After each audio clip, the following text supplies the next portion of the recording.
la pausita que hacemos, cuando hagamos la pausa, ahí subo el link, ¿sí? Así no hacemos lío ahora y empezamos. Bien.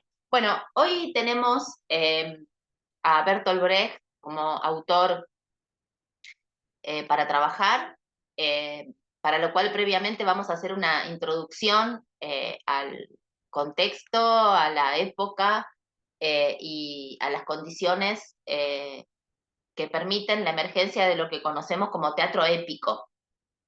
Eh, Bertolt Brecht es un dramaturgo alemán, es un hombre integral de teatro, ¿no? Porque la particularidad de Brecht es que además de dramaturgo, de escritor, fue actor, director de compañía, director teatral. Quizás es un caso de esos hombres integrales de teatro que nos recuerdan a Shakespeare, por ejemplo.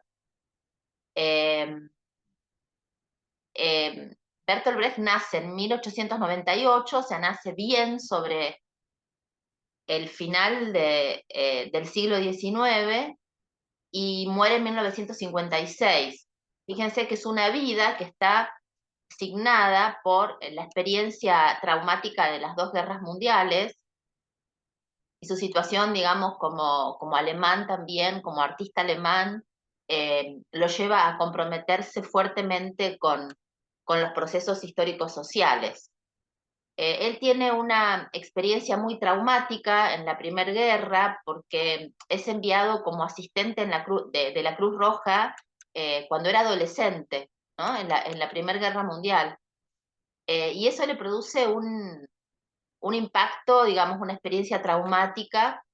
El tema de la violencia, de la guerra, de la inhumanidad del hombre, ¿no? O esto de quizás la comprobación terrible del lema jovesiano, ¿no? Del hombre como el lobo del hombre, ¿no? Se hace carne, se hace cuerpo en un joven que descubre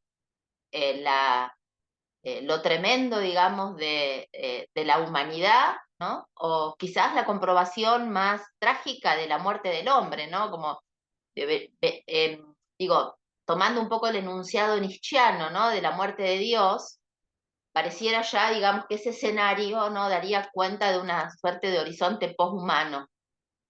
Entonces hay algo que lo inserta directamente a Brecht en la necesidad de pensar con matrices filosóficas, políticas, que puedan plantear o pensar un horizonte de transformación social.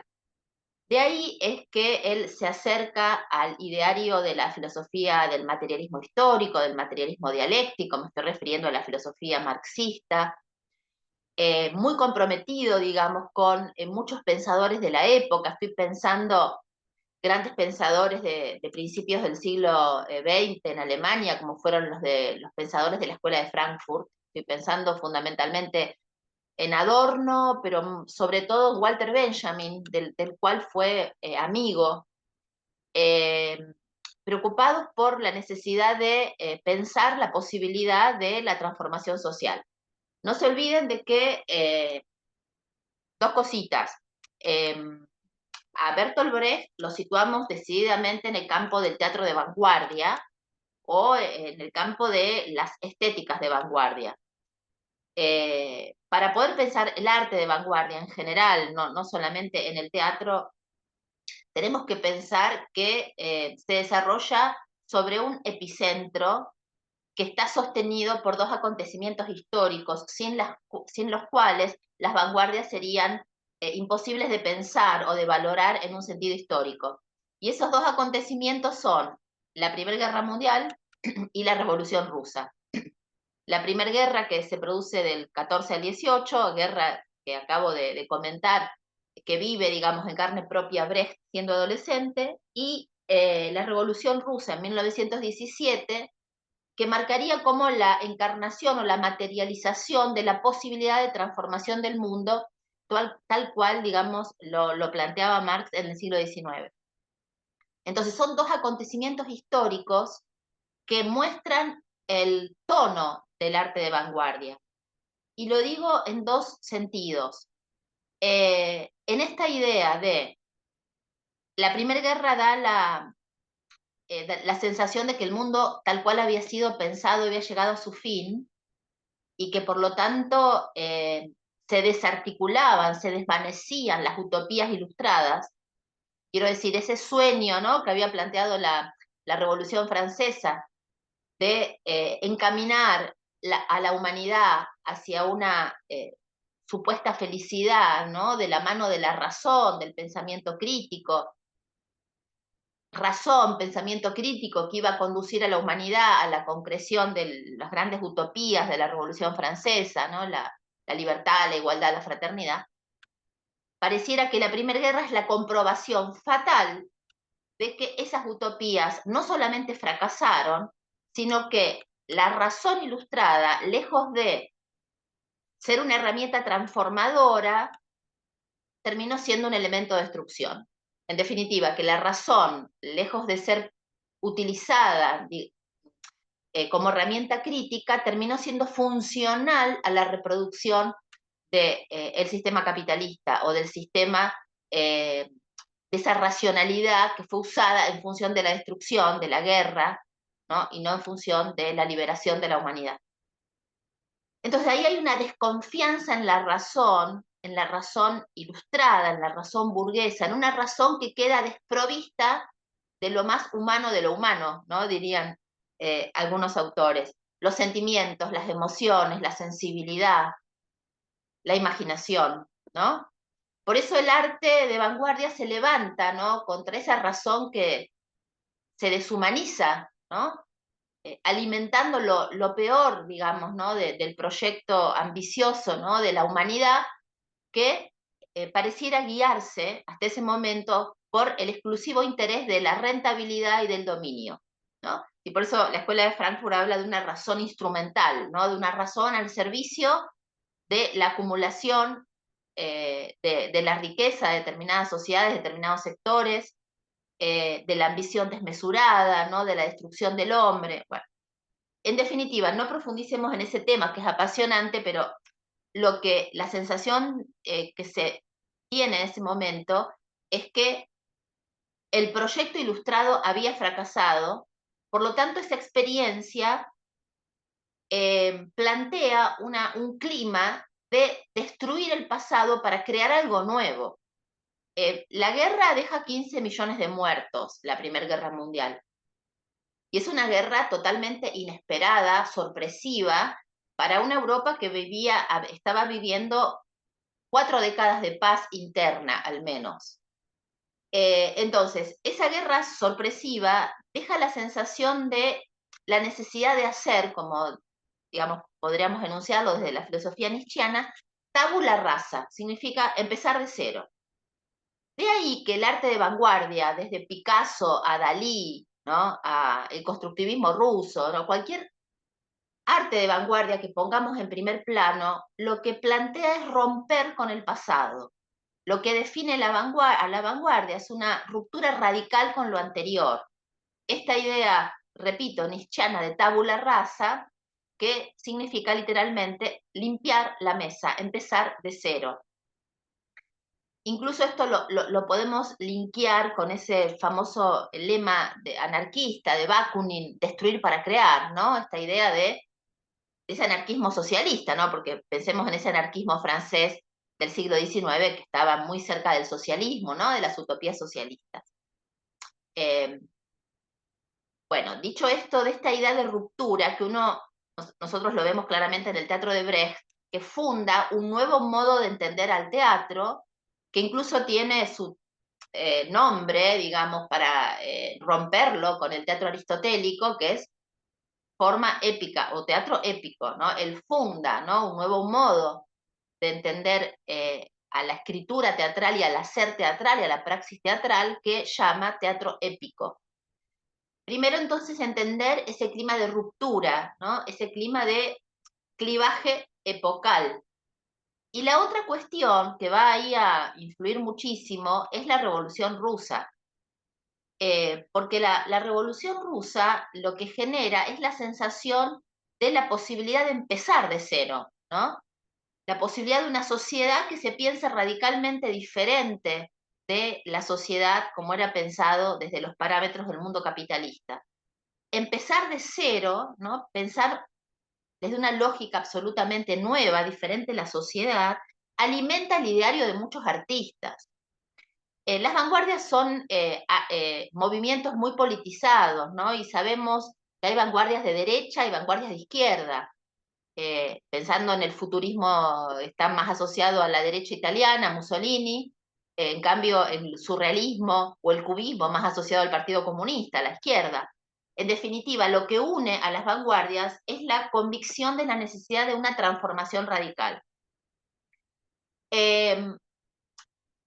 Quiero ahora, situándome en el teatro de Bertolt Brecht, Bertolt Brecht piensa al teatro como una herramienta de transformación social. Por eso las primeras piezas de Brecht, bueno, si bien él tiene como una primera etapa medio expresionista, y el expresionismo es la vanguardia alemana, digamos, si pensamos en una vanguardia alemana, estoy pensando, no sé bien si algunos de ustedes vienen del campo de las visuales, pero el Jinete Azul o el Puente son movimientos de vanguardia, de pintura en Alemania, digamos, que muestran, ¿no?, esa eh, presencia fuerte del expresionismo como vanguardia típicamente alemana. Y voy a hacer un link con el cine, ¿no? El gabinete del doctor Caligari, el Fausto de Murnau, bueno, tantas películas, ¿no?, que marcan Metrópolis, ¿no?, la famosa película de Fritz Lang, ¿no? Estoy hablando del cine mudo alemán de la década del 20, ¿no? Eh, Porque hay que pensar también que este arte de vanguardia lo situamos en ese clima entre las dos guerras, ¿no? Las décadas de oro de las vanguardias son la década del 20 y la década del 30, ya después entran en decadencia. Entonces, en ese clima, ¿no?, en Alemania se estaba desarrollando con fuerza el expresionismo alemán. Brecht tiene, digamos, unas primeras obras con un tono fuertemente expresionista hasta que va tratando de llevar adelante su proyecto de hacer una aplicación práctica del materialismo dialéctico, del materialismo histórico. Lo que él quiere es encontrar una forma de traducir teatralmente la filosofía marxiana. Y así es que crea el teatro épico, ¿no? Un teatro que se piensa como, les decía, herramienta de transformación social. Por eso es un teatro, les decía, perdón, después de esa primera etapa expresionista, Brecht empieza a escribir piezas didácticas, así la llama. Y la excepción y la regla es una de esas piezas didácticas, escribe en 1930, para estudiantes, para obreros, porque ese era el público que él quería, ¿no? Entendiendo, como plantea la filosofía marxista, de que sin toma de conciencia no hay ningún tipo de transformación social, ¿no?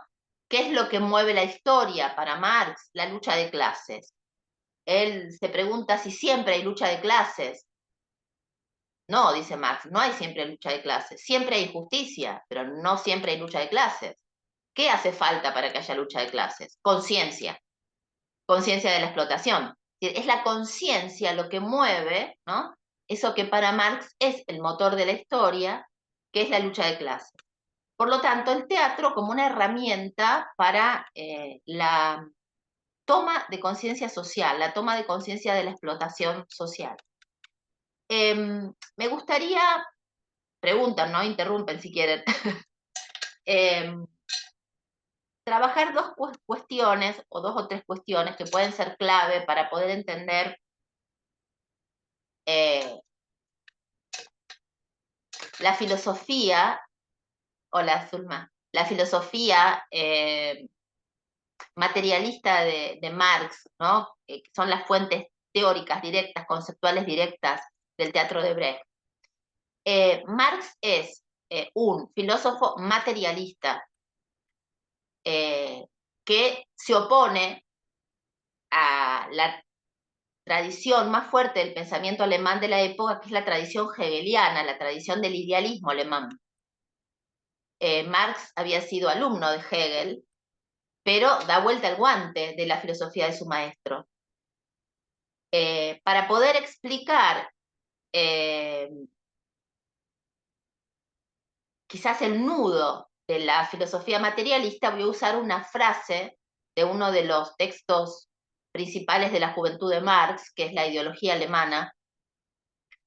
Esa frase dice: no es la conciencia la que determina la vida, sino la vida la que determina la conciencia.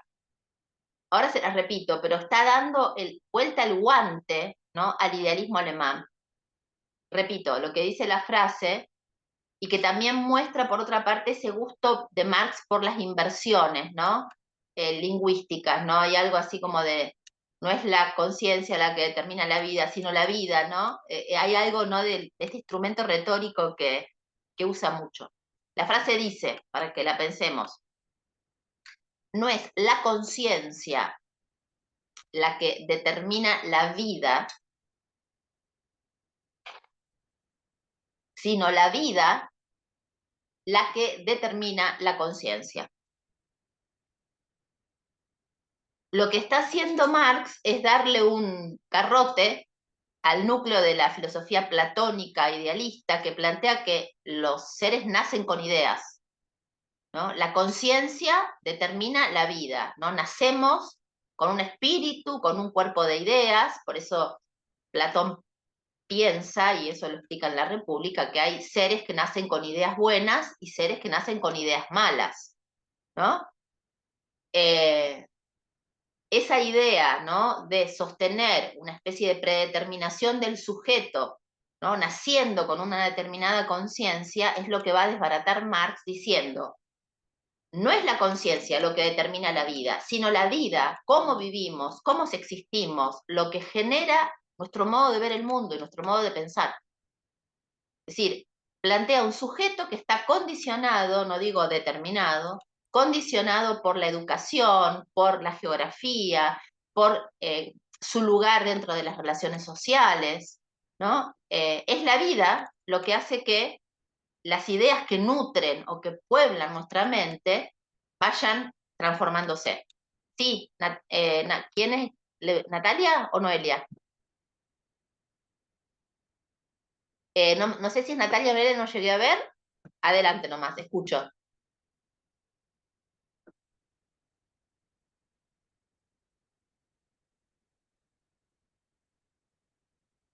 ¿Quién levantó la mano? ¿Nadie? Sí, Natalia. No era, no Natalia. era, pero Natalia. Ok. yo estoy desde Natalia. estoy desde el celular y se me complicó todo, no entendía cómo hacer, pero no, había levantado la mano porque quería preguntar si era esto del determinismo, pero ahí justito lo explicó usted. Bien. Eso es importante. ¿Por qué? Porque el determinismo daría una idea de imposibilidad de salida, ¿no? El determinismo por ahí biológico, o el determinismo del positivismo, determinismo que veíamos en Casa de Muñecas, ¿no? Es muy del clima de finales del siglo XIX, que decíamos, si bien Nora rompe ese determinismo, hay un peso, ¿no?, de esto de las leyes de la herencia que tienen más que ver con el pensamiento del positivismo del siglo XIX, y se ve muchísimo en el teatro de Strindberg. No lo incluimos en las lecturas, pero les recomiendo que lean La señorita Julia de Strindberg para ver ese determinismo, ese no salida, ¿no?, que es un poco, decíamos, como el destino para los griegos. Ahora, justamente si algo no es Marx, es determinista. ¿Por qué? Porque justamente está viendo la posibilidad de salirse de ese lugar en la medida de que tengamos acceso a la posibilidad de pensar, o de que haya herramientas, ¿no?, para la posibilidad de salir de esa situación. Es un poco como los sofistas, ¿no?, que creían en ese poder formidable de la educación frente a ese determinismo platónico, ¿no? Entonces, justamente como es la conciencia el motor del cambio, es que hablamos de un condicionamiento y no de un determinismo, ¿no? Entonces, no es la conciencia la que determina la vida, sino la vida la que determina la conciencia. Entonces eso es central, porque Brecht entiende que el teatro es una herramienta de transformación social. ¿A dónde llevaba el teatro Brecht? A los obreros. Es ahí donde quería trabajar. bueno, después vamos a desentrañar algunas cuestiones, algunos procedimientos del teatro épico pensados para esa función. Otra de las cuestiones que también me parece que son clave para poder entender esto que estamos planteando, hay un concepto clave de la filosofía marxista, que es el concepto del fetichismo de la mercancía. Bueno, para profundizar ese concepto podría reenviarlos al capítulo primero del Capital, que se llama La mercancía, pero quiero trabajar ese concepto, aunque nos pongamos un poco demasiado filosóficas, porque hay algo que es nodal en el teatro de Brecht, que es desnaturalizar, ¿no? La función del teatro es desnaturalizar lo que damos por natural, ¿sí? Que antes de ir al fetichismo de la mercancía lo quiero decir. Marx dice que todas las formas de la vida social son construcciones humanas, o sea, culturales. El modo en que entendemos la propiedad, el amor, el éxito, la naturaleza, el modo que las concebimos, ¿no? Digo, como la concibe el sujeto moderno europeo, es una concepción de la naturaleza muy distinta como la concibe un aborigen del Amazonas, es otra concepción de la naturaleza. Todas las formas de la vida, incluidas las concepciones del mundo, son el matrimonio, la familia, son construcciones sociales, dice Marx. Si son construcciones sociales, significa que las podemos transformar, es decir, que no vienen dadas por naturaleza. ¿Entiendo lo que digo? ¿Entienden lo que digo? Por lo tanto, sí. Perdón, bueno, como para conversar un poquito porque se me vienen un montón de ideas y sí, yo no sé los demás chicos, pero yo entiendo perfecto y estoy de acuerdo en eso con Marx, que es una construcción social, porque eso regulamos nosotros, en el casamiento regulamos nosotros los seres humanos, ¿no? De hecho es legal, digamos, es formal. Pero yo me quedé un poquito con lo anterior, que no sé nada de filosofía, pero tiene que ver el hecho de venir en un cierto contexto a este mundo, se asemeja al karma, Mm, se asemeja al karma. Y bueno, podría seguir diciéndoles porque tengo ejemplos de que es muy fácil, ¿no? Porque una persona nace en una familia así, así, y la otra así. Ahora, después nosotros, bueno, vamos haciendo nuestra vida, ¿no? Pero bueno, nada más quería decir eso, que se parece al karma, lo que está diciendo. ¿Quién fue el que dijo eso? Marx, que es nuestro contexto, digamos, donde claro. Y esa no es la determinación por el conciencia, contexto. sino, claro, bueno, y eso es, Sí, a mí que me gusta la filosofía oriental, que creo en eso, sí. es, Bueno, te recomiendo un textito en relación mm, no al karma, sí al karma y no al karma, pero es un textito sobre teatro, no sobre teatro, en realidad, sobre literatura. Te lo recomiendo porque es una autora muy interesante, Simone Weil, que tiene un texto maravilloso que se llama, es cortito, lo pueden googlear, lo van a encontrar, se llama La Ilíada o el poema de la fuerza. Y ella ahí trabaja la cosmovisión griega del mundo, el modo griego de ver el mundo, pero yo diría, para ser un poquito más específica, el modo homérico de ver el mundo, que es un modo muy particular, muy distinto al modo de ver el mundo de la tragedia. Ese modo homérico de ver el mundo que Simone Weil desentraña, digamos, trata de desentrañar en ese ensayo precioso, ella plantea la influencia de la filosofía oriental sobre el mundo griego y hace referencia al karma, ¿no? Que esto que vemos, que después vemos en la tragedia del castigo, eso después aparece en la tragedia también, del castigo, digamos, por ejemplo, de pagar por el mal o por el error, por la hibris cometida, es una forma de lograr homeostasis o de lograr un equilibrio que se rompe, digamos, con esa acción y que tiene, según ella, mucho que ver con el karma y que tiene que ver con la influencia oriental, de la filosofía oriental, que reciben los griegos por contactos comerciales, ¿no? que se vinculan con Oriente también por contactos comerciales y de ahí se van nutriendo de otros modos de ver el mundo. Lo que sucede es que para Marx no habría nada inmodificable. ¿No? Digo, es un temazo para ponernos a pensar. Ahí sería la diferencia, ¿no? Claro, ahí estaría la diferencia. Porque es obviamente Perdón. que Marx es un pensador. De paso les recomiendo una película que yo la vi en Cinefilia Malversa, pero es una plataforma que creo que ya la dieron de baja porque es esas gratuitas. No sé si alguien alguna vez miraba en Cinefilia Malversa. Ah, Simone Weil, pero no. Ahí hay una película, esperen que voy respondiendo porque si no me hago un lío. El nombre de Simone Weil. Ese texto es precioso, La Ilíada, el poema de la fuerza. Simone Weil. Y ella es una hermosa, muy mística, una filósofa judía convertida al cristianismo, súper mística, militante obrera. Ella era militante trabajaba en Renault, en la empresa, en la fábrica Renault, y era militante obrera de Renault, al mismo tiempo era una lúcida, bueno, admirada profundamente por Simone de Beauvoir, por Jean-Paul Sartre, es como, bueno, un ser muy luminoso, Simone Weil. Así que María Silvia, te puede súper interesar hacer un contacto con ella. Medio que me perdí. Y que me encanta perderme porque está buenísimo, se hace más divertido. Estábamos con fetichismo de la mercancía. Perderse para encontrarse. Sí, tal cual. Estábamos con fetichismo de la mercancía. Ah, por esto que decíamos. Nombre de Vuelvo. la película, el nombre de la película Gracias, no tenía. era la peli, después vuelvo a lo de desnaturalizar. La peli se llama El joven Marx, la vi en Cinefilia Malversa, no me estoy acordando el director, es una película nueva, debe tener 5 años, lo cual es genial. Cuenta la historia de la vida de Marx de los primeros años cuando se exilia de Alemania y se va a vivir a Francia, mucho antes del periodo inglés, ¿no? Cuando se va a Inglaterra a estudiar el capitalismo, 10 años. Pero no me acuerdo el director, Ulrich Beck, creo. Bueno, no importa, pero vean si la encuentran.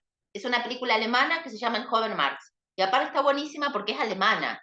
¿Vieron? Y es como la mirada de un alemán sobre un filósofo alemán. Así que si la encuentran, después me cuentan. En realidad no nos vamos a ver más, por lo menos no tengo idea cómo vamos a funcionar el segundo cuatrimestre, si seguimos con alguna otra materia. Vamos paso por paso, pero porque bueno, si nos llegamos a encontrar en otra oportunidad y si la pueden ver, me cuentan.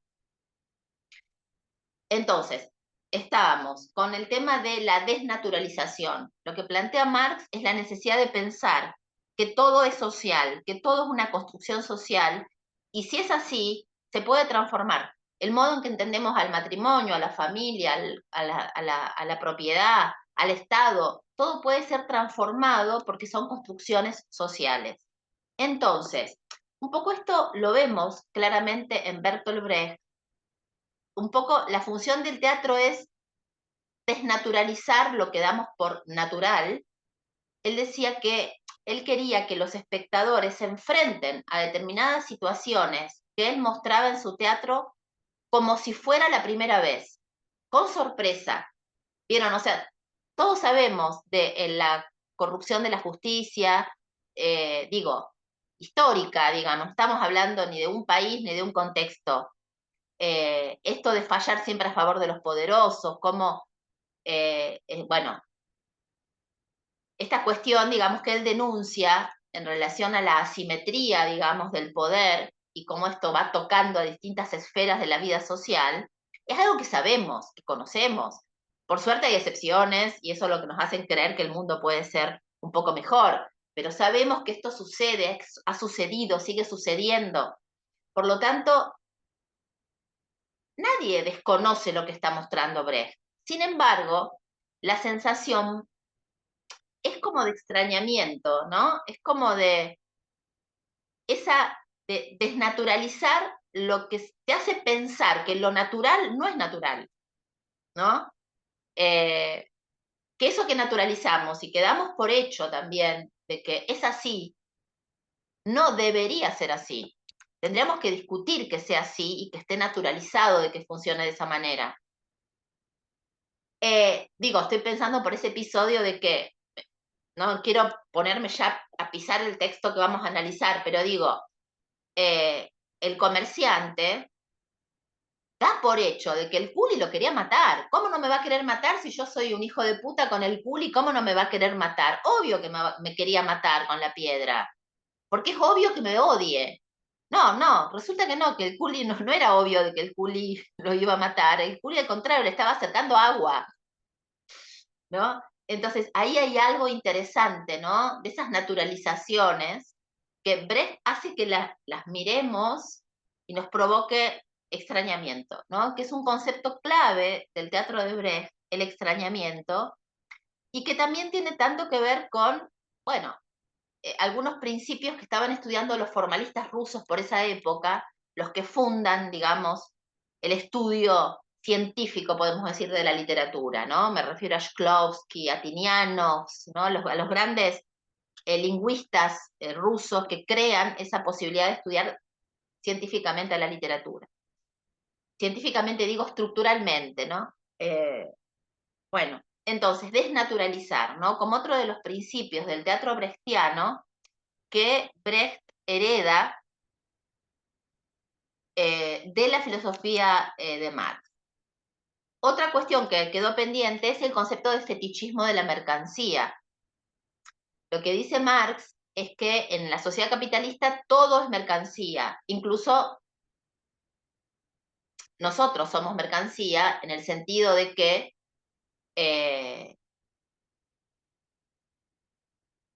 nuestro trabajo tiene un valor de cambio que sería el salario, digamos, ¿no? Para la sociedad capitalista, la fuerza de trabajo es una mercancía más, ¿sí? A eso voy, ¿no? Cuyo valor de cambio es el salario, ¿no? Quiero decir, todo es mercancía en la sociedad capitalista, pero la sociedad capitalista funciona a partir de un procedimiento que para Marx tiene un carácter religioso, que es el fetichismo. El fetichismo es un concepto interesante para poder entender el enceguecimiento que produce la mercancía. ¿Por qué lo dice Marx? Él toma la palabra, que también por otra parte estoy pensando, la toma Sigmund Freud en la misma época, son contemporáneos, Freud lo sobrevive porque es más joven, pero Freud cuando habla del fetichismo está hablando de una patología sexual, de una patología perversa, pero usa esa palabra también.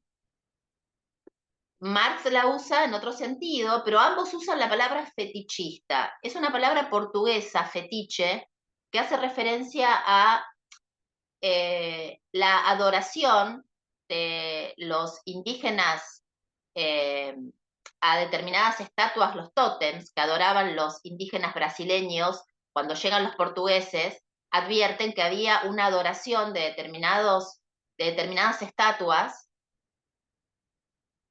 pero la diferencia con la religiosidad europea era que para estos indígenas, en esas estatuas, en esas estatuillas, en esos amuletos, estaba Dios.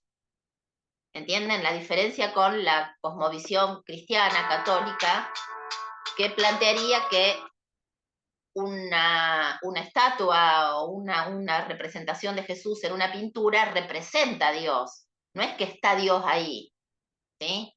En cambio, las religiosidades del mundo precolombino plantean algo muy diferente. En esa estatua está Dios, es una parte de Dios, ¿no? Por eso el poder mágico de los amuletos, ¿no? Llevarlos porque ahí hay una parte de Dios y por lo tanto tiene una fuerza mágica el mismo objeto. Entonces, podemos decir que el fetichismo religioso implica una adoración de un objeto que esconde algo. ¿Qué es lo que está escondiendo el amuleto o el fetiche? A Dios. O sea, vos no lo ves a Dios, pero ahí hay una parte de Dios. Es como, en términos lingüísticos, sería una operación metonímica o de sinécdoque, más bien, de parte por el todo. No, el fetiche es la parte de Dios, es la parte de una totalidad que no ves. ¿Por qué Marx habla de fetichismo de la mercancía? porque él dice, las mercancías en las sociedades capitalistas generan enceguecimiento, generan adoración, son tan atractivas, tan brillantes, estoy pensando en la publicidad, los papeles brillantes, las vidrieras de los shoppings, los supermercados, son hoy una experiencia estética, ¿no? Nos guste o no, el modo en que están envasados los yogures, digo, cuando yo era chiquita eso no sucedía. Digo, no había, ir a un almacén era un almacén, ahora ir a un hipermercado es llenar, son colores, está todo, digamos, puesto al servicio de subrayar esa condición fetichista de la mercancía porque resulta atractivo a la mirada. Entonces, lo que en definitiva dice Marx es, la mercancía genera una adoración del objeto, un enceguecimiento, que al mismo tiempo que muestra, oculta. El fetiche religioso oculta a Dios. El fetiche sexual, el zapato, está ausentando el cuerpo del ser amado. No hay una operación ahí de muestro oculto. Es una parte de algo ausente. La mercancía como fetiche. Eso que vemos, un par de zapatillas Nike, no sé, una licuadora o una heladera preciosa, miren que ahora vienen esas heladeras de colores o lo que fuera. Pensemos en un par de zapatillas Nike. ¿A quién no le gusta un par de zapatillas Nike? Están hechas para que nos gusten. O sea, entonces, eso genera adoración, pero a la vez eso que muestra está ocultando algo. Y por eso funciona el sistema, dice Marx. La pregunta que les hago es, ¿qué oculta la mercancía? ¿Qué oculta ese fetichismo de la mercancía? ¿Qué es lo que hace que se siga reproduciendo el sistema, según él?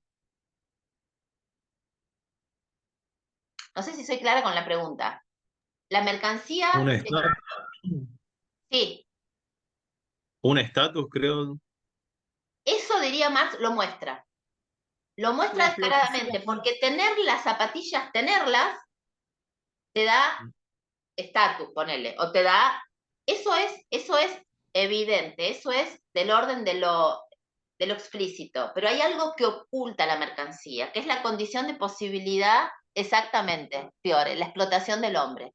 Lo que oculta es el esfuerzo humano detrás de la fabricación de ese objeto. ¿Sí? Detrás de un par de zapatillas Nike, no estoy aseverando, pero sabemos que hay explotación infantil o en China, pónganle, ¿no? O detrás de...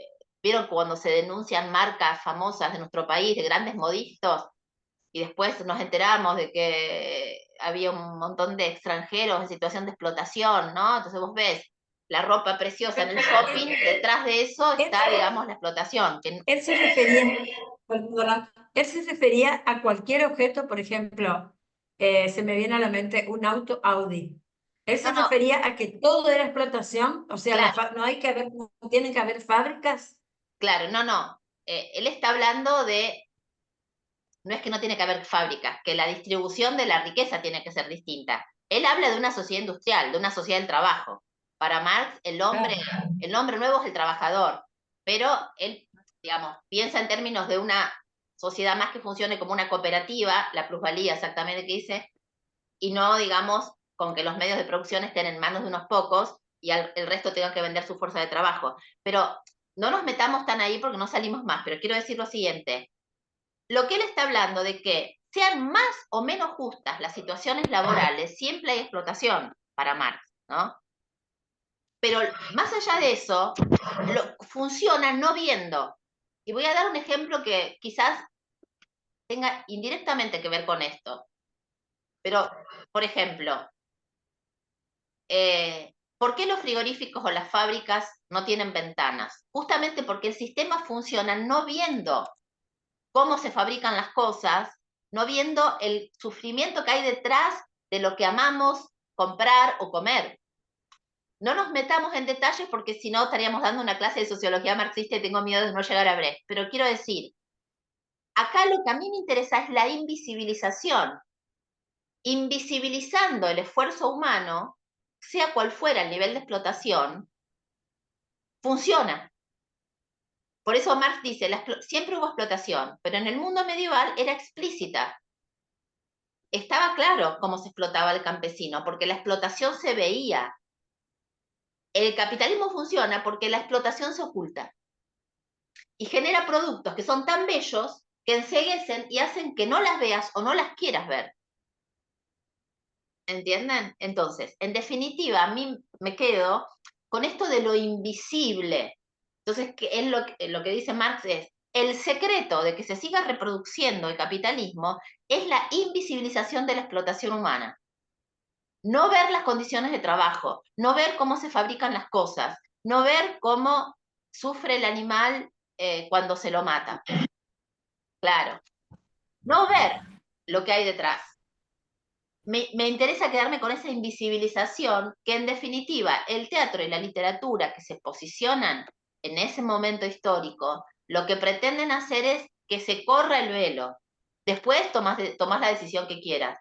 Y ese correr el velo tiene que ver con esa toma de conciencia, ¿no?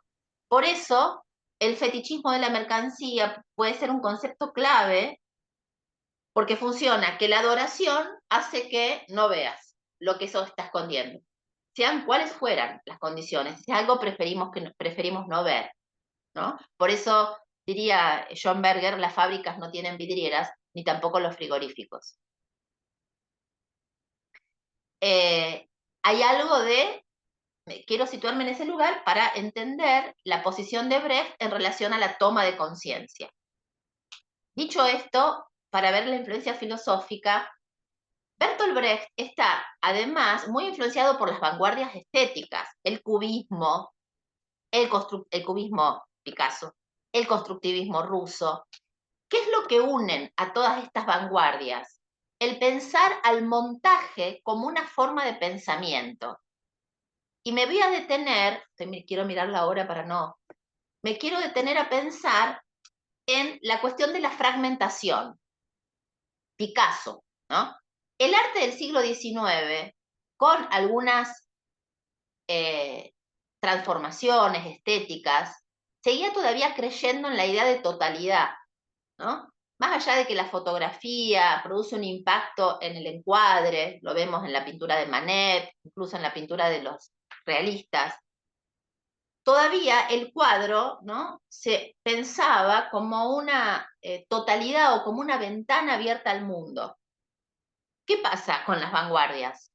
Ese universo totalizador empieza a romperse. Picasso, las damas de Aviñón, el collage, ¿no?, como incluso procedimiento constructivo. La literatura, ¿no?, que empieza a balbucear, que empieza, digamos, a romper la unidad de la frase, Joyce. Bueno, pensemos en la fragmentación como principio constructivo, el montaje como forma de conocimiento. Brecht tiene mucha influencia del cineasta ruso Sergei Eisenstein, acá lo notamos, que fue el creador del llamado montaje intelectual. Eisenstein, a ver si estoy escribiendo, me pongo los lentes porque apreté mal las teclas. Eisenstein. Ahí va. Pueden ver La huelga, El acorazado Potemkin, Octubre, ¿no?, que es prácticamente un documento histórico de lo que fue la Revolución Rusa, aunque es una obra ficcional, ¿no?, con actores, pero con actores y personas de la calle, digamos, que no son actores, pero digo, es una ficción que para los rusos es casi un documento histórico. Pero bueno, ¿qué es lo que plantea Eisenstein en el cine? Que, a ver, lo digo de esta manera. En el cine siempre hay montaje. Es el principio constructivo del cine, ¿no? Cuando surge el cine, surge esta idea de cortar y pegar planos, ¿no?, y armar con planos, que son las unidades, armar frases, podemos decir. Ahora, ¿cuál es la diferencia del cine americano y el cine ruso, por ejemplo? Que el cine americano funciona cortando, pero que no se note. Es decir, montando, pero que eso que ves parezca real. ¿no? Este principio de realidad, digamos, que defiende André Bazin, ¿no? El gran teórico del cine naturalista, podemos decir. En cambio, para los rusos, se tiene que notar que se corta, que es lo que hace Brecht en el teatro. Es decir, la discontinuidad de la acción, eso se ve muy claramente en el teatro de Brecht, romper la continuidad de la escena, pone al espectador en un lugar mucho más activo, porque en lugar de creer que eso es realidad que estás viendo frente a tus ojos, como puede suceder en una película de Eastwood, por ejemplo, por poner un ejemplo, ¿no? Es uno de mis favoritos dentro del cine clásico. En vez de que no se note el montaje, cosa de que vos lo vivas como real, aunque ves que hay corte, es imperceptible, el cine ruso evidencia el fragmento para que el espectador haga algo, construya un sentido de ese choque de imágenes. Entonces la discontinuidad o el montaje es una herramienta para disparar una actitud reflexiva por parte del receptor o del espectador. Sí, Danilo. ¿Qué tal, profe? No, iba a decir que justamente pensaba porque cuando a mí, yo pienso en el teatro de vanguardia, pienso en que llegás a una sala de teatro, por ejemplo, y ya está todo cambiado, inclusive hasta la disposición, Claro, digamos, de la sala. Vos llegás y resulta que te toca sentarte en el escenario, ¿viste? Y que el espacio escénico sea un pasillo, por ejemplo, y claro, las sillas entonces se rompe todo. exactamente. Inclusive en el teatro de vanguardia eh, está muy dispuesto la ruptura de la cuarta pared. Exacto. Eso es Eh, una cosa central en Brecht. Que el actor se claro, ponga, es un actor que incluso se distancia del personaje y hasta lo comenta o lo critica al propio personaje, el bien, desdoblamiento. ¿No? Ya vamos a sí, ir sí, viendo sí. algunos procedimientos. Eh, bien, Lucas, hiciste una intervención en relación a la magia, ¿no? ¿Querés comentarlo oralmente? No, no, que había visto, había leído sí que él rompe con esto de la magia, es como que hace que la gente no se meta en la escena, que no se sienta identificada con el Claro, personaje, como que claro, hace ahí que, está. como que es un espectador. Ujú. Exacto. Digo, estoy pensando esto. La identificación que rompe, que es clave cuando lo comparemos con el teatro aristotélico, rompe la identificación que es central, por ejemplo, en el cine clásico. Cuando vamos a ver una película de cine clásico, nos identificamos con el héroe o la heroína. Así funciona el cine clásico. Y es mágico, como vos decís, está esa magia de la ilusión escénica, de creer, aunque sabemos que no es real, entramos en ese pacto ficcional, ¿no? Entramos en esa magia, como vos decís. Entonces, ¿qué diría Brecht? Rompe la magia para que vos todo el tiempo sepas que estás mirando teatro y vamos a ver qué hace para que esa conciencia esté presente, que en definitiva es lo que hace Tarantino en el cine o Gaspar Noé. Cuando te interrumpe la acción, bueno, Tarantino es muy claro porque trabaja todo el tiempo con carteles, ¿no? Que van como interrumpiendo la acción. Estoy pensando en Perros de la Calle, en Kill Bill, ¿no? Cómo trabaja justamente Tarantino con una mirada, Quentin Tarantino, con una mirada muy brechtiana, o Gaspar Noé. No sé si vieron, bueno, Gaspar Noé, no sé si es como para recomendar porque estamos viviendo momentos duros y a veces cuando el cine es tan brutalmente violento es muy difícil de bancárselo, pero Gaspar Noé es el hijo de Luis Felipe Noé, es argentino, pero vivió en Francia toda la vida. Es el infante terrible del cine francés. Él vivió toda su vida en Francia, se considera francés. Se exiliaron con la dictadura y bueno, y él... Bueno. Hay una película de Gaspar Noé, se llama Solo contra Todos, una de sus primeras películas. Tiene mi edad Gaspar Noé, debe estar por los 50, 50 y pico, pero esta película es de sus 30. Era muy joven cuando la hizo. Toda la película es muy cruel, justamente habla de una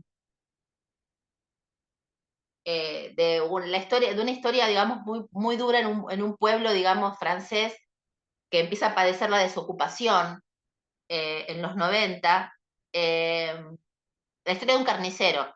Ya con eso les digo todo. Muy cruenta es. Y en un momento, faltan 10 minutos para terminar la película, una película que está contada con mucha violencia y con mucha crueldad también, pero no solamente explícita, sino por lo que está contando simbólicamente. Y cuando faltan 10 minutos para que termine la película, que aparece un cartel en rojo como los de Crónica, que dice, el espectador tiene 2 minutos para levantarse de la sala porque lo que sigue va a ser muy duro de ver. Así, te avisa que si no te la vas a bancar, andate. Pero es un cartel así, pa, rojo, ¿viste? Es como, no es que te viene avisando, como Tarantino que está todo el tiempo con los carteles, vieron escena 1, le pone como está usando esa cartelería que usaba Brecht. Sino vos te venís viviendo la película de un modo como más tradicional y de golpe te aparece ese cartel y aparte obviamente que todo el mundo se queda. Pero el tipo te avisó y te rompe la ilusión, te la rompe la magia. Bueno, estoy pensando en cómo el cine contemporáneo también usa un montón de procedimientos y para poder pensar en directores famosos, fuertemente brechtianos, bueno, Tarantino es uno, Quentin Tarantino. Vamos directamente a Brecht porque si no, tengo miedo de, hagamos primero, antes del recreíto, hagamos como una especie de... Brecht crea, les decía al comienzo del encuentro, una forma teatral que él llama teatro épico para oponerlo al teatro dramático, ¿no? ¿Por qué teatro épico? Vieron que epos significa relato, ¿no? Cuando Aristóteles diferencia los géneros y habla del género épico, lo que plantea es que la épica, el Homero, el género épico, es el género que cuenta historias y lo diferencia del dramático que tiene que ver con la acción. ¿Por qué Brecht habla de teatro épico? Porque la acción es todo el tiempo interrumpida por elementos de epicidad. Exacto. ¿Cuál es la intención? Como dice Danilo, hacer reflexionar. ¿Cuáles son esos elementos de epicidad? Narradores que rompen la ficción y le hablan al público, carteles que serían como didascalias visuales, escénicas, carteles que enuncian, que titulan, canciones, como vemos en la excepción y la regla, que son elementos de epicidad, porque rompen la ficción y aparece esa canción que tiene una función parecida a la del coro griego, si nos ponemos a pensar, porque también son elementos que funcionan como comentarios, ¿no?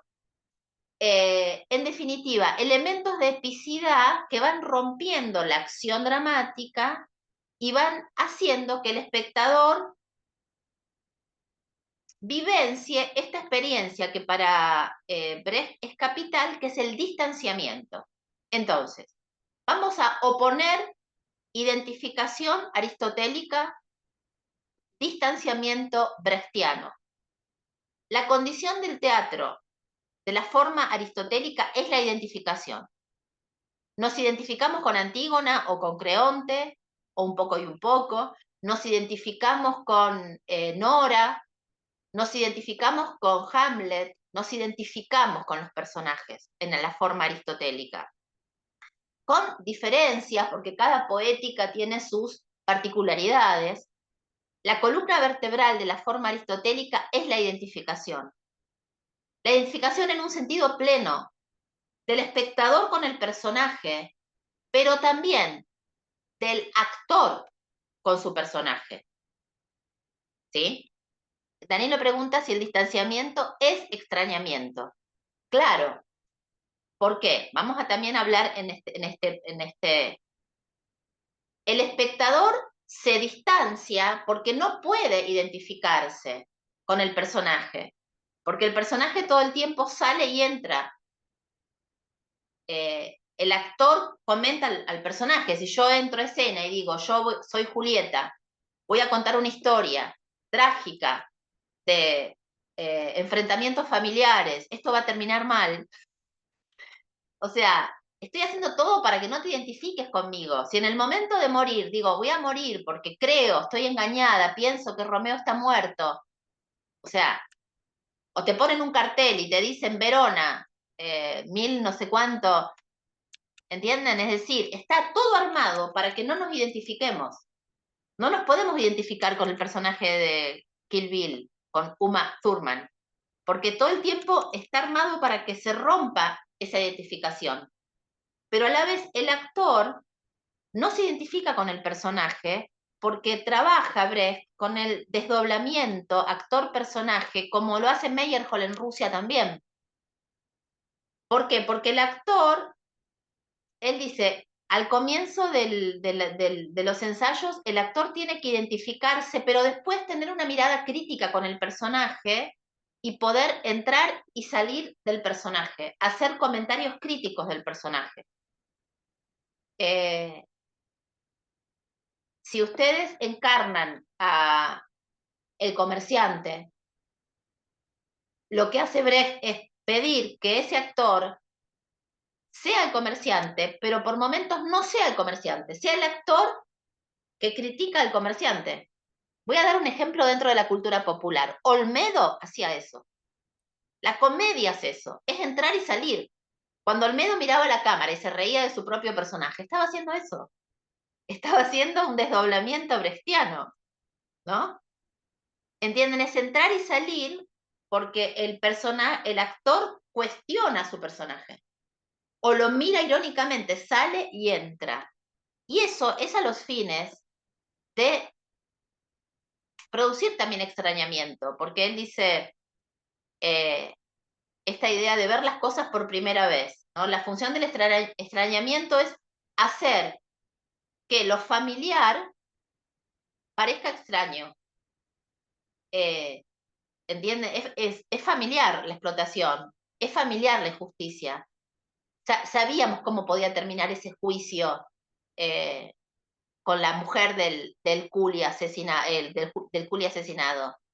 Pero Brecht hace que parezca extraño. ¿Para qué? Para poder pensar.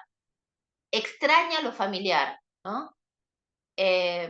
Estos procedimientos de extrañamiento tienen que ver con, que también, extrañamiento que tiene mucho que ver con el psicoanálisis y con el concepto de lo siniestro freudiano, ¿no? Volver extraño lo familiar, ¿no? Eso es lo siniestro. Hacer que algo familiar se extrañe. Entonces, decíamos, ahora vamos a hacer una especie de síntesis. Discontinuidad, fragmentación, para que el espectador, en vez de identificarse y opere con emoción, porque ahí está esta cuestión. Brecht decía, cuando vos te emocionás, porque te identificás con el personaje, no pensás, te emocionás y la emoción te toma el cuerpo y no estás en posición de reflexionar. Él pretendía que la emoción se reemplace por la reflexión, por una posición más intelectual frente a lo que se ve. Se puede discutir esto, ¿no? Que si no nos, digamos, hoy estamos en un teatro post-brechtiano, digamos, ¿no? Y hoy podemos pensar en que desde la emoción podemos pensar, pero quizás el teatro contemporáneo no trabaja la emoción como la trabaja el teatro aristotélico, ¿no? El teatro postdramático piensa eso de otro modo, pero pensemos, pongámonos en la cabeza de Brecht. Él dice, para no ser tomados por una emoción que no nos deja ver, vamos a reemplazar la emoción por el pensamiento. Y por más terrible que sea lo que muestra la excepción y la regla, está todo armado para que miremos con distancia, no desde la emoción. Miremos críticamente eso que está sucediendo. ¿Sí? Vamos a hacer una pausa acá para respetar un poco, cortar la clase por la mitad, se nos fue un poquito de la mitad. Y ahora yo, cuando corto, voy a subir el link para que todos suban su asistencia y hacemos, yo tengo y 6, ¿les parece? ¿A las y cuarto? ¿Nos sumamos de nuevo? Ok, a las y cuarto nos sumamos y empezamos con el análisis del texto, ¿sí? Buenísimo.